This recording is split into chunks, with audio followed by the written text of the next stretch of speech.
in his 30 plus minutes. So where we were trying to, get on Coach Tom Thibodeau for benching Karl-Anthony Towns in the fourth quarter, let's give him credit for making the right adjustment, getting Mitchell Robinson out there early in the game when they're not in the bonus offensively, and then bringing in, the bench and going a little bit deeper into his bench, not just for offense, substituting guys out who supposedly are good offensive players and bringing in better defensive players. And the Knicks defense tonight only allowing Indiana to make 5 3-pointers, sensational. Yeah, everything Coach said, and I'll just add, Russ, the reason this comeback happened, as Coach just alluded to, this is the best defense the Knicks have played by far in this series, some of the best defense they played in this postseason. That lackluster three-point shooting that Coach referred to from the Pacers, they could not buy a bucket from deep. Got to give Karl-Anthony Towns all the flowers, not some flowers, all the bouquets, all the roses, 24th quarter points. And then I just think it turns out that strategically speaking, I'm going to go deep on the analytics here, guys. Apparently you have to be down 15 to 20 points in this series in order to be able to win the game. That apparently also is a part of the factor here, because nothing makes sense anymore when it comes to leads, especially with and against these two teams. Well, look, and the flip side of that, and we could have asked the same questions, and I'm sure we were doing it for the Knicks after games 1 and 2. But Avery, look, Jalen Brunson was in foul trouble, sitting on the bench. Couldn't really shoot for most of this game. Really struggled from the floor. How did Indy find a way to lose this game? Well, again, Indy's game offensively is predicated on spreading the floor and knocking down three-point shots. If they can't knock down the three, then the Knicks defense can shrink even more and shut off those driving lanes. And that's what the Knicks did. And because, Indiana's offense is predicated on, especially if Miles Turner's at the 5, spreading the floor, spreading the Knicks out.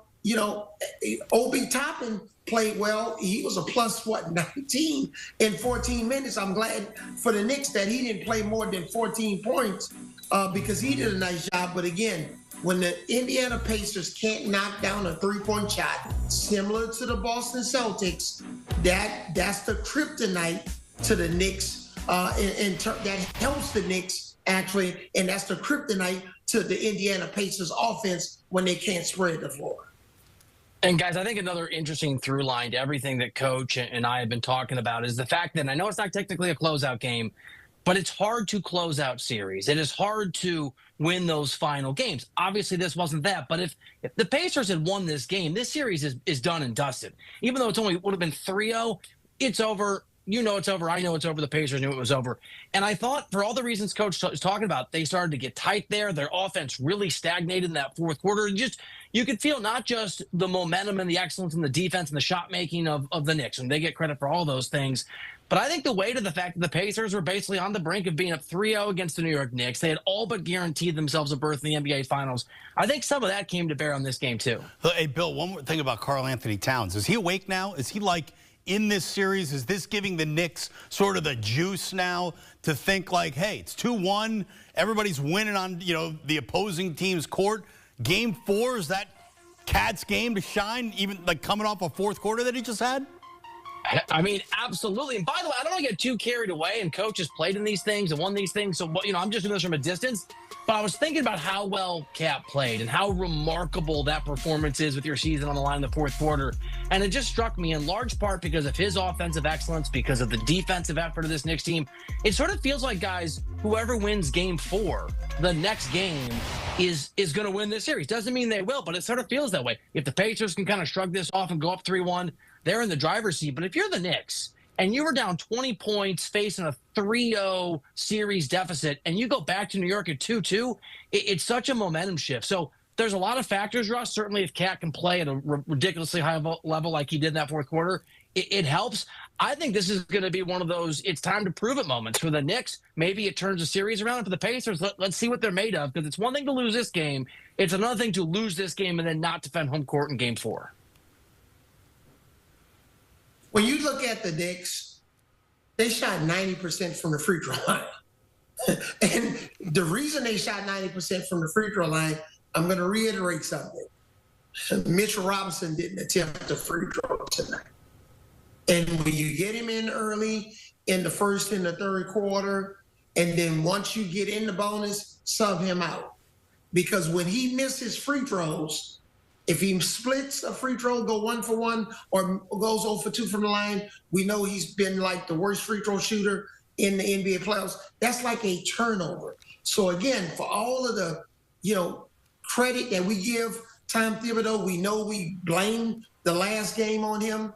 Solid adjustment. And then their wing players play much better defense, doing a great job against Indiana in terms of limiting their production from the three-point line. So we'll see if the Knicks can build on this. And if Karl-Anthony Towns can play, the first, second, and third quarter the way he did in the fourth quarter. All right, one last thing, Coach. I'm starting with you. It's a 2-1 series. The betting odds are shifting now with the Knicks just plus 166, Indiana minus 198. Things are getting tight in Vegas. Who has the momentum going in to Game 4, Avery? Well, Russ, that's a great question. I picked the Knicks to win this series. I'm going to stick with it. Ooh. And Bill knows I'm not going to bail out on, who my pick is. I'm sticking with the Knicks. I believe they're going to come back and win Game 4. And we're going to go back to New York 2-2 because I think the Knicks found something with their starting lineup. I think they found something with pace of play. And again, Karl-Anthony Towns is going to play even better. He's going to put together 2 or 3 good quarters, not just one. And I think the Knicks found something with their rotation to really try to slow down the depth of the Indiana Pacers.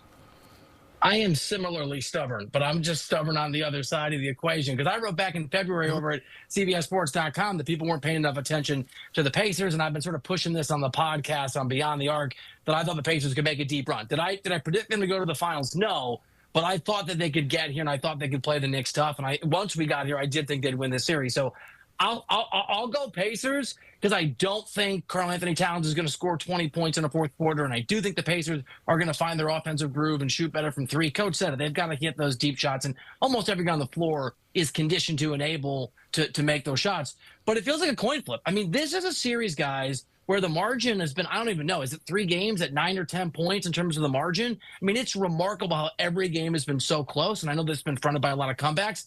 I think it's a coin flip, but if you have to guess, I'll guess Pacers. All right, look, folks, I don't know what's going to happen in Game 4, but we have ourselves a series, and if for some reason they go back to MSG, tied 2 games apiece, you better lock that roof down tight in Manhattan on Madison Square Garden. Bill Ryder, Avery Johnson, gentlemen, thank you so much. And for more hoops, you're going to want to check out the Beyond the Arc podcast.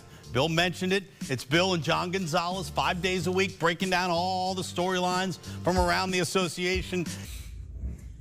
Xin chào tất cả các bạn đã đến với kênh YouTube của mình.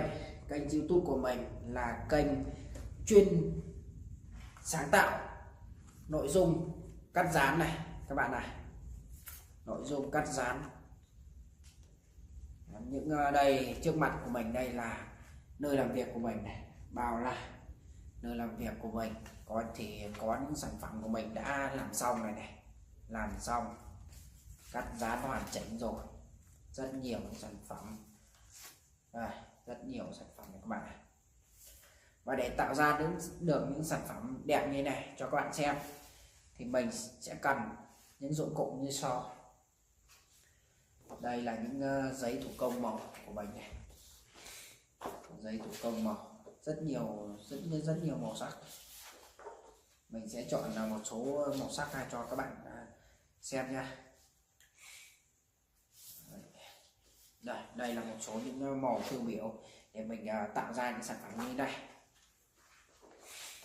Đấy. Và để tạo ra được những sản phẩm này thì mình sẽ cần những dụng cụ phụ bổ trợ như là bút dạ này, bút dạ để mình vẽ này. Rồi mình sẽ vẽ cái ô tô cho các bạn xem nha, ví dụ như này đi.